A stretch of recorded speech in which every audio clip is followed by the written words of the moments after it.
Hello दोस्तों, February का महीना इक्विटी इन्वेस्टर्स के लिए बहुत ही टफ रहा है। कुछ स्टॉक्स, कुछ इंडेक्स ने इन्वेस्टर्स का पैसा एक तरीके से मैं कह सकता हूं नेगेटिव किया है, गिराया है। और कुछ ऐसे भी स्टॉक्स या इंडेक्स रहे हैं जिन्होंने इन्वेस्टर्स को बचाया है। दोस्तों, दोनों के बारे में इस वीडियो में हम बात करेंगे। सबसे पहले मैं बेंचमार्क जो निफ्टी 50 है उसकी बात करता हूं। अगर मैं सिर्फ फेब्रुवरी महीना का रिटर्न देखूं तो यह लगभग 3% नेगेटिव है। तो ये इंपॉर्टेंट है।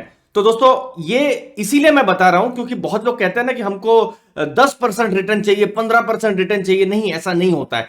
जनरली उद्देश्य होता है किसी भी म्यूचुअल फंड की अगर आप बात करें तो कि वो बेंचमार्क को बीट कर सके। या आपका अपना पोर्टफोलियो में खुद देखिए कि फेब्रुवरी में क्या वो 10% नीचे है या 0% नीचे। अगर वो 0% भी है तो भी आपने बहुत अच्छा किया है, आपने निफ्टी को बीट किया है, तो वहां कहीं खराब नहीं मानना है। लेकिन 10%, 15% अगर आप नीचे हैं तो फिर बहुत चिंता की बात है। दूसरी चीज, निफ्टी का 5 ईयर, मैं लॉन्ग टर्म के साथ भी कंपेयर करूंगा, 15% का रिटर्न रहा है 5 साल। मतलब फेब्रुवरी आप 2017 से लेकर 2022 तक का 15% का रिटर्न रहा है। मतलब 5 साल में डबल हुई है निफ्टी। आप ऐसा सोच सकते हैं। पी रेशियो 21.5 का है और डिविडेंड यील्ड है 1.26। अब ये इंपॉर्टेंट है आपके लिए नंबर। अब कहां पर पैसा डूबा है? तो दोस्तों, स्मॉल कैप्स में बहुत जबरदस्त करेक्शन हुआ है। 9% से ज्यादा पैसा यहां पर लॉस हुआ है।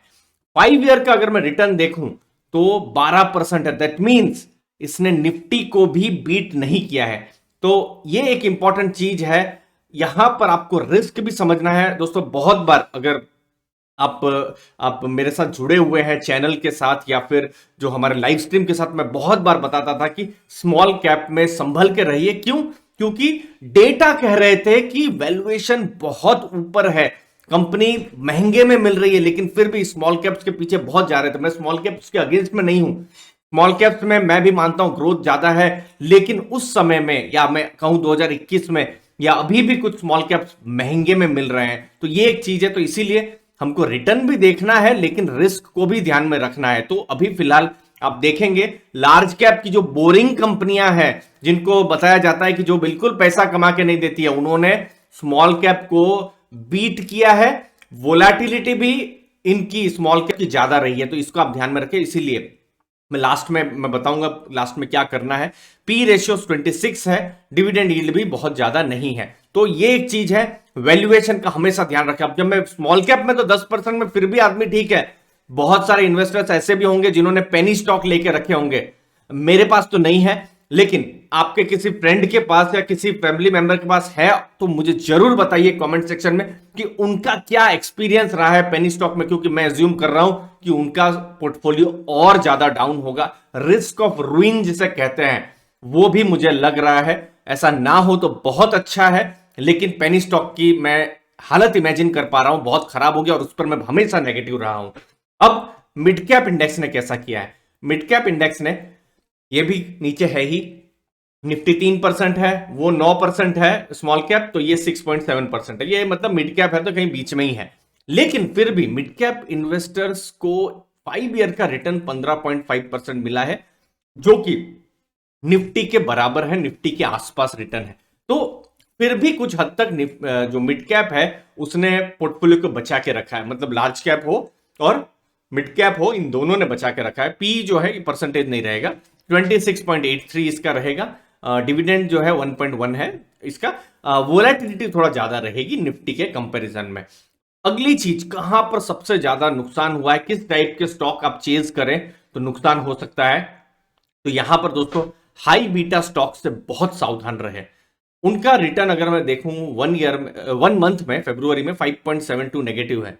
लेकिन वही रिटर्न में 5 साल में देखता हूं तो एक सिंपल, एक सेविंग अकाउंट के बराबर है या उसको भी बीट नहीं कर पा रहा है। फिक्स डिपॉजिट भी छोड़ दीजिए, 3.46% रिटर्न है हाई बीटा स्टॉक्स का जो इंडेक्स है उसके, जो कि मुझे लगता है बहुत ही खराब रिटर्न मैं इसे मान सकता हूं। क्योंकि 2020-21 में इतनी बुलरन के बावजूद भी इतना अच्छा रिटर्न नहीं होना। तो इसीलिए हाई बीटा स्टॉक्स में आप थोड़ा कॉशियस रहें, क्योंकि डेटा कहते हैं कि उनका रिटर्न बहुत नहीं है। अगली चीज, लास्ट में एसेट एलोकेशन जरूर देखें। स्मॉल कैप्स अगर आपके पोर्टफोलियो में 80% है तो मुझे ऐसा लग रहा है कि बहुत पोर्टफोलियो गिरा होगा। लेकिन आपके पोर्टफोलियो में लार्ज कैप्स हैं ज्यादा, थोड़ा से मिड कैप है, थोड़ा सा स्मॉल कैप है, तो गिरा होगा पोर्टफोलियो, ऐसा नहीं है, लेकिन कम गिरा होगा। थोड़ा सा आपने कैश भी अपने पास रखा होगा, दैट मीन सेविंग और एफडी में भी पैसा रखा होगा, तो मार्केट नीचे है तो आप इंक्रीमेंटली डिप्लॉय भी कर सकते हैं, वो भी इंपॉर्टेंट है। तो बहुत सारा कभी कभी जरूरी भी हो जाता है, टाइमिंग भी जो है कभी कभी जरूरी पड़ जाता है। मैं लॉन्ग टर्म का इन्वेस्टर बहुत टाइमिंग पर भरोसा नहीं करता, लेकिन मैं वैल्यूएशन पर जरूर भरोसा करता हूं, क्योंकि मुझे स्मॉल कैप्स महंगे लग रहे थे 2021 में, मैं बहुत सावधान था, सावधान मैं कर भी रहा था। अभी वही चीज है कि स्मॉल कैप्स में बहुत बड़ा नुकसान हुआ है, और पेनी स्टॉक्स या फिर जो माइक्रो कैप में अगर आप जाएंगे तो फिर ये 10% नहीं, उससे भी ज्यादा इंडिविजुअल, क्योंकि ये तो इंडेक्स 10% है, इंडिविजुअल इन्वेस्टर्स के तो 20-25% भी नीचे हो सकते हैं। मेरा एक स्टूडेंट था जो जिस दिन मार्केट 5% गिरी थी, आपको याद होगा जिस दिन वो रशिया यूक्रेन का लड़ाई हुआ था, तो 5% गिरी थी, वो कह रहे थे कि उनका पोर्टफोलियो 16% डाउन है। तो कहीं ना कहीं तो थॉट प्रोसेस में गड़बड़ है। तो इसीलिए लंबी रेस में जीतना है कम लॉस करके, वो ज्यादा जरूरी है, और ये मैं मानता हूं, एक इंपॉर्टेंट फिलोसॉफी पर मैं भरोसा करता हूं। कम लॉस करिए और ज्यादा विन कीजिए, वो ज्यादा इंपॉर्टेंट है। इस मार्केट में जितना कम गिरेंगे उतना जल्दी आप उठ सकते हैं। अगर आप 30% गिरे हैं तो 40-45% आपको उठना पड़ेगा, लेकिन 5% गिर रहे हैं तो फिर उठना आसान रहेगा। क्राउड को मैं बहुत फॉलो नहीं करता। क्राउड ये कहते हैं कि ये पेनी स्टॉक ले लो, ये डबल हो जाएगा, ये ट्रिपल हो जाएगा, वहां वोलेटिलिटी ज्यादा होती है, बीटा बहुत ज्यादा होता है, रिस्क बहुत ज्यादा होता है। उम्मीद है दोस्तों आपको वैल्यू मिली होगी। आपके क्या व्यूज हैं जरूर कमेंट सेक्शन में बताइए, आपके क्या सक्सेस रहे हैं, क्या फेलियर्स रहे हैं, उनको भी शेयर कीजिए दोस्तों। धन्यवाद आपके कीमती समय के लिए। थैंक यू वेरी मच दोस्तों।